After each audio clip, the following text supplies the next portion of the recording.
Hello, good evening and welcome to Victims of the Punt, a show about New South Wales rainfall and river heights with a bit of horse racing thrown in. We're recording a bit later today due to the changes in the schedule this week, so it's actually a bit later on Thursday than we normally would be going, but hope everything's okay. I hope the lighting's okay, and I think I'm all right. I don't look too much like Marlon Brando in Apocalypse Now, so we'll see how we go. Saturday's Randwick meeting is on the lands of the Bidjigal and Gadigal people, and we acknowledge them as the traditional owners and pay our respects to their elders past, present and emerging. So we've got a little bit to come on today's show, including another punting story. Mark opened the batting there with the big Canberra plunge one. I had I'd run about a plunge last week, but not quite on the same scale. We'll have another one in today. We've got a couple of races to preview from what promises to be a very wet Randwick, and of course Mark's trial blackbookers.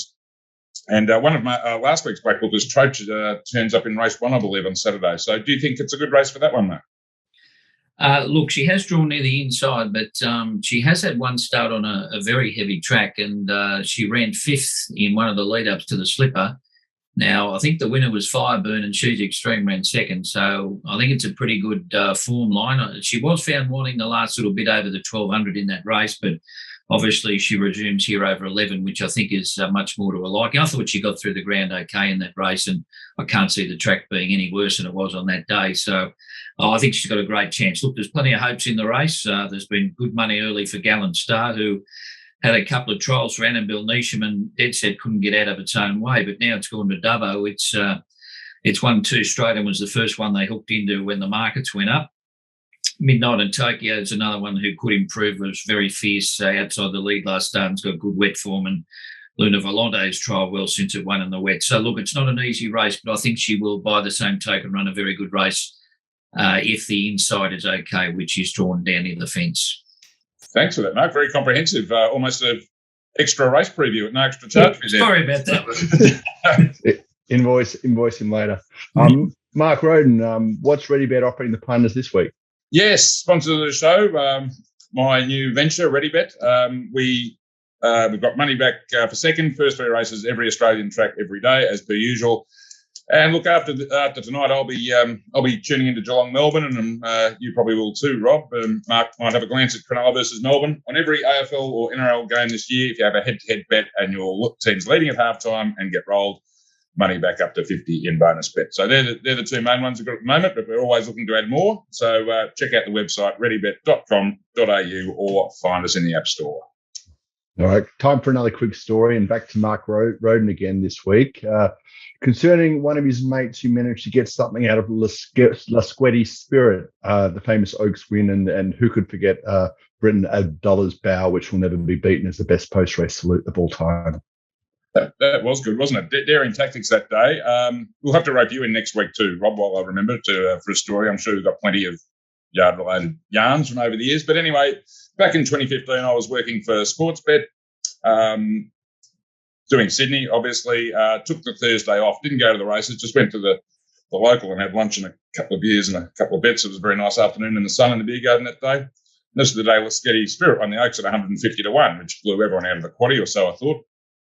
Got a call from a mate who was actually at the races on the drink, and he said, look, me and another mate of his, we're still in the quaddie. He had that thing that won the Oaks at any price. And I said, oh, Christ, how'd you find that? And he said, well, we didn't know what to take in the quaddie, and we were here on Tuesday, so we just took the same numbers we took on Tuesday and sent them around again. They landed on Lasquetti's Spirit. Then he asked me, should I cash out? And I said, well, normally I'd say no, cash out's thievery, give it a miss. But seeing you've basically taken Tough Lotto numbers, maybe you should. I said, there was a filly from Sydney, I think called Spate, running down the straight in the last race. I thought it was close to a good thing. I said, have you got Spate in the last leg? He said, no. I said, all right, cash out half, have 500 on Spate in the last, and you should get something out of this. Well, they got something for half the cash out. They had 500 on Spate at about $5 in the last, and I think I got one pot of beer out of it. But it was a happy ending for what could have been either a triumph or a disaster. So, I don't know what it says, if that's any sort of lesson about taking quaddies, but perhaps taking the same numbers on Oaks Day as Cup Day can pay dividends sometimes. I think that's one of your horses, Mark Shean. That was it in the denim colours. Yeah. I got on her early, lucky. So I did have a bit of luck with her. She won the Arrowfield, I think, at Randwick too. I backed her in a maiden when she won at Rose Hill, I think, on a midweek day, and got on her back early. Yeah, we hadn't even brought that up, had we? Not even saying. I'm remembering your wins as well as my losses. Yeah. Anyway, I think I backed plenty losers in between. That might have been the start after that Rose Hill win. That Rose Hill Wednesday in, I think, September used to throw up a lot of... Yeah, with always the group winners there every year, basically. I think So You Think went round on a Wednesday, but that might have been in May. But I remember that winning on a Wednesday. So a good Group 1 winners do come out of Wednesday. So, yes, maybe Emmons the next one. Anyway, this is the part of the show where we normally talk about what's been happening in Sydney racing, and the answer this week, even more than last week, is nothing so far. Well, we've had one Metro Provincial meeting this week so far. It was at Canterbury today because the topic of the week has been the rain. And another, I thought, given the amount of rain Sydney had in the autumn, that might be it. It might start to return to something like normal through the winter and into the spring, but no, she copped it again over the weekend. Rose Hill called off halfway through and Warwick Farm postponed and then transferred to Canterbury. Should Racing New South Wales, who've been very proactive under this leadership and got a lot of pats on the back for that, should they just get on the front foot here and announce already which Melbourne tracks the Everest and Golden Rose are going to be running? Golden Eagle, I should say. You are stirring the pot there. I thought they'd run the big dance in Melbourne as well. Did you see the nominations for the big dance? It hasn't gone across my desk yet. Okay, well, this is a South Grafton Cup on, I think, when is it, Sunday, Rob, or is it next week sometime? I can't even think of the day, but Waller's got 6 in it. Look, I think they should just have a race for a benchmark 90 or a benchmark 100 for $2 million on Melbourne Cup Day and leave the poor country people alone, because they're not going to win a country race. Country trainers are not going to win their own local cups while this big dance is part of the scene. So you might as well just put a $2 million race on and throw it open on Melbourne Cup Day if they want to, because they're just going to stuff these country cups up. It was happening already, I think. I mean, this is one of the unintended consequences of pumping the prize money into country racing and their feature races in particular, is then the big factory stables target them because it's, they're worth winning now. Well, you look at Bathurst and Orange. Nobody ever used to go there. The Battlers only went there. Now Bjorn Baker goes there. And good luck to them. Like they're entitled to go there. But that is the knock-on effect of the prize money increases, where the city stables then venture out further to the areas that they never went before. No doubt. I think if you told someone in, say, the UK, for instance, that they were that grade of horses running for that amount of money in prize money, they would fall off their chair. It's that's one thing you can't knock about Australian racing is the prize money, but it does have unintended consequences sometimes. All right. RedfernExpress Black Bookers time. Some of the best trialers in New South Wales you can put into your black book, presented by mailbagbloodstock.com.au. Just one to spruik this week. Atlantic Way, 2.5% share available at 362. Half Brother won at Cranbourne today, River Bubble. Actually, more than one, it bolted in. Goes to Gavin Bedge's book. He's dead set flying. 20% winners on his last 50 runners. Moss Job, another that came in from Gavin to win its maiden last year. It's won 3 races since. So a horse which wasn't given much chance has now won 3 races. Nasri as well came to Gavin as a maiden from Lindsay Park last year. It's won 4 races. Gavin is flying. Is certainly worth considering. And this Atlantic Way at 362, anyone can get involved. So email jono at themailbag.com.au. Mark, you have 2 horses you've identified. We start with Bold Mac, who trialled Wednesday at Warwick Farm on the Polly in Heat 3. Yeah, look, these Polly trials can be a little bit misleading, I will say that. We only had a small set of trials there, but this did take my old Bold Mac, who is now with Chris Waller, and this is a former New Zealand galloper. Just lobbed outside the lead in the black and white checks with the purple sleeve. Another good trial in this also was the stablemate Durston, who's an importer galloper. So maybe watch out for it as well. But certainly Bold Mac took my eye here. Had to face the breeze in second spot and then under a very good hold all the way up the straight. Sometimes these Polly trials can be misleading because it's very hard to make ground in these trials, and horses up on the pace can be a little bit flattered. But nevertheless, he looked like he went to the post under a pretty good hold. And as I said, the one behind him in the pale blue also, who's bred to get over a little bit more ground. I think his name was Durston. So here we picked them up as they come to the turn, where Bold Mac with the white blaze on the outside, Durston comes up in the pale blue. And they're both under a stranglehold all the way up the straight here, and definitely could have extended and gone through and won this trial, I would think, Bold Mac. So he's from New Zealand, and I think he'll be winning a race in the not-too-distant future, judging by the way he trialled there. I'll just jump in there. 11.75 probably trial. Well, what sort of trip would you expecting them to aim up at first up, do you think?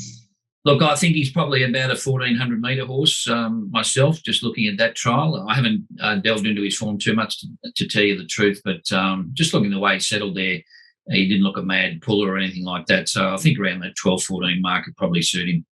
All right. From the same set of trials, you've also found Aft Cabin in Heat 7. Yeah, Aft Cabin. Well, this is from Godolphin, so it's in the blue colours. It's by a stern out of a mare called Shelters. I remember calling it to win a race one day at Rose Hill, and it was the darkest race I've ever called in my life.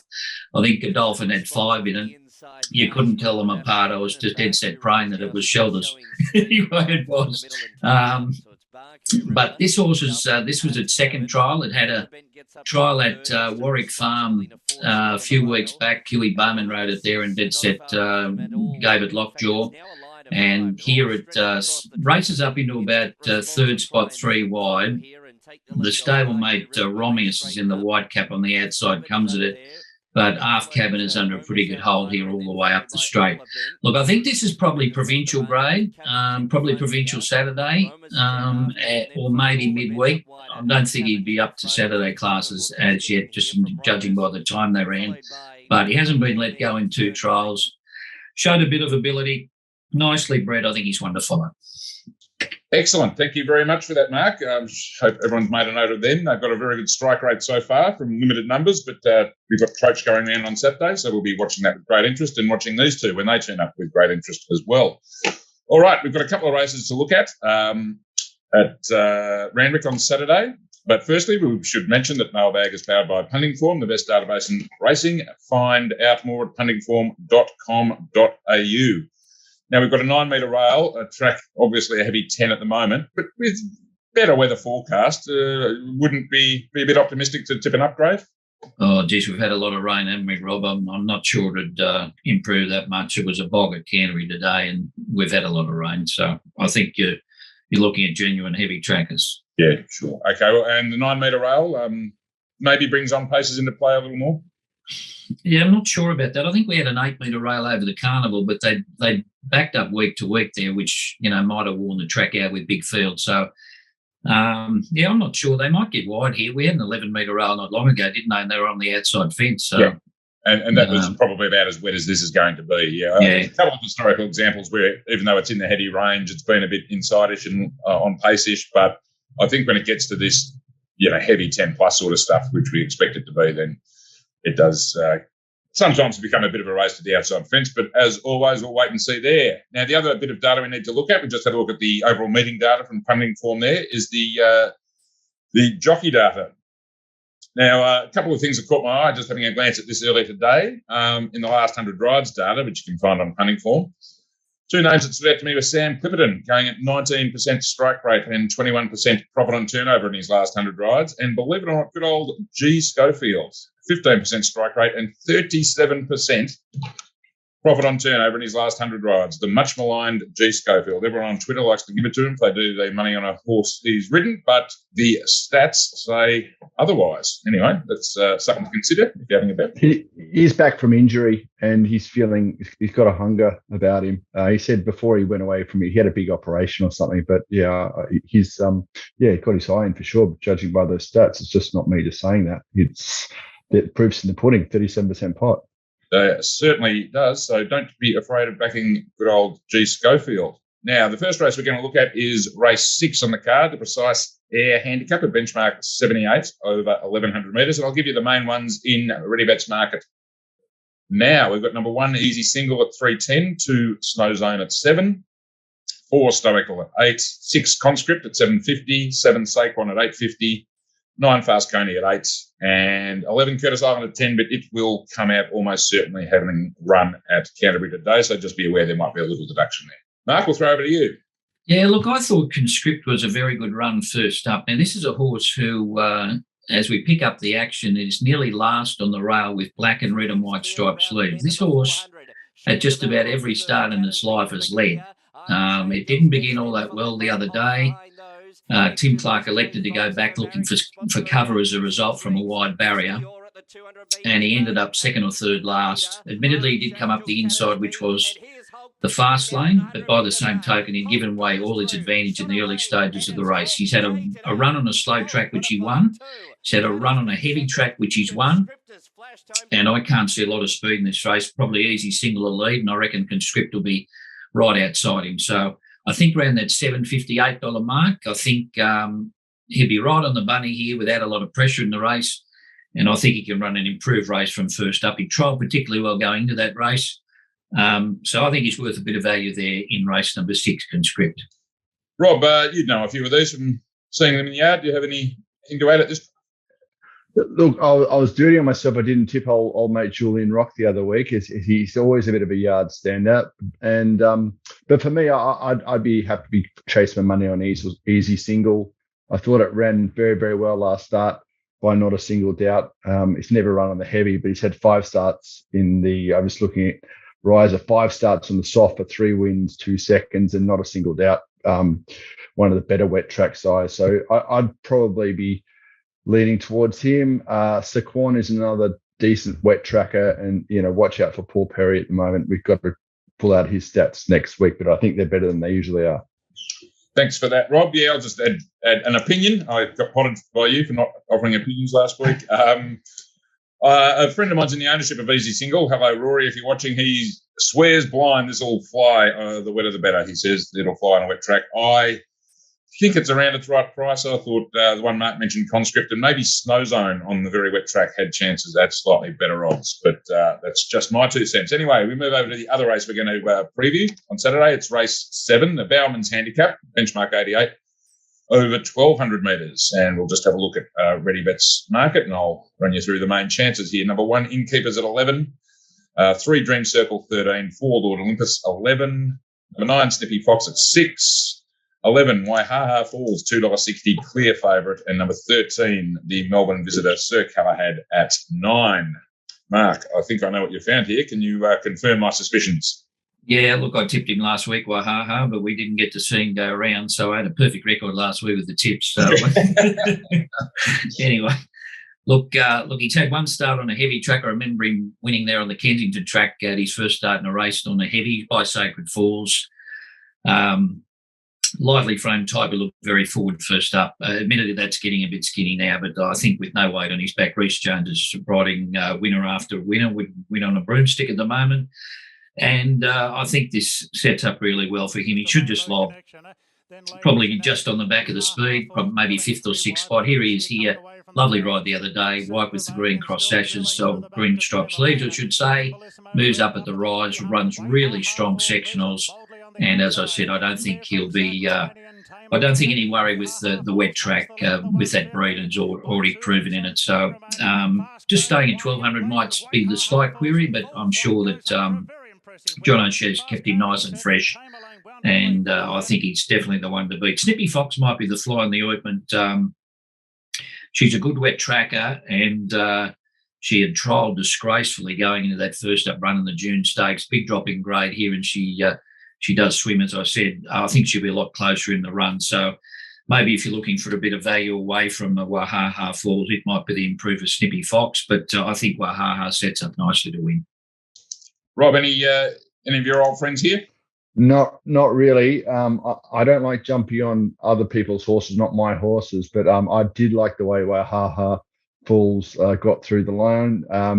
To quote my old mate Damo, who does our Adelaide stuff, it showed the hot fury late. Really savaged the line. That was his term for savaging the line. Yep. Hot fury. Anyway, Damo, hope you're well, mate. But yeah, Waihaha Falls for me. El Bueno, I'll just spew with that one. Mamaregan, any thoughts there? SP profile was very short last week.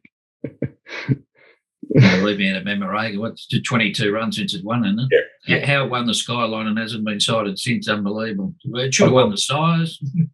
Well, maybe, yeah. It's a funny one. How was it $5 last week? It'd probably be 20s this week, and I don't think it wants to be a racehorse anyway. Yeah, in my opinion, it's Waihaha Falls or anything. The only knock I can find is it was a first up peak. You know, if you really wanted to look for reasons to oppose it, you could argue that it might come off that and say it was a spike rating first up. But I tell you what, if he runs up to that and he gets through the ground, they just won't beat him. And as Mark mentioned, being by Sacred Falls, he'd be the first one who doesn't. To be honest, though, look. Either he repeats it or he doesn't. So getting 260 about what is essentially a coin flip, probably not a bad price if you want to approach it that way. Okay, so that brings us to the end. We'll just recap those two bets for Mark. He's race 6 and 7. Conscript, the better value of the two, at 750, and Waihaha Falls was $3. Now 260. You know, it's probably a typo, but whoever typed that in, which was me. So I apologise for that. I got it right on the other side. It's 260. Anyway. Mark, Rob, thank you very much again for joining me on this slightly abridged version of Victims of the Punt, and hope we can do it again next week. Thanks, mate.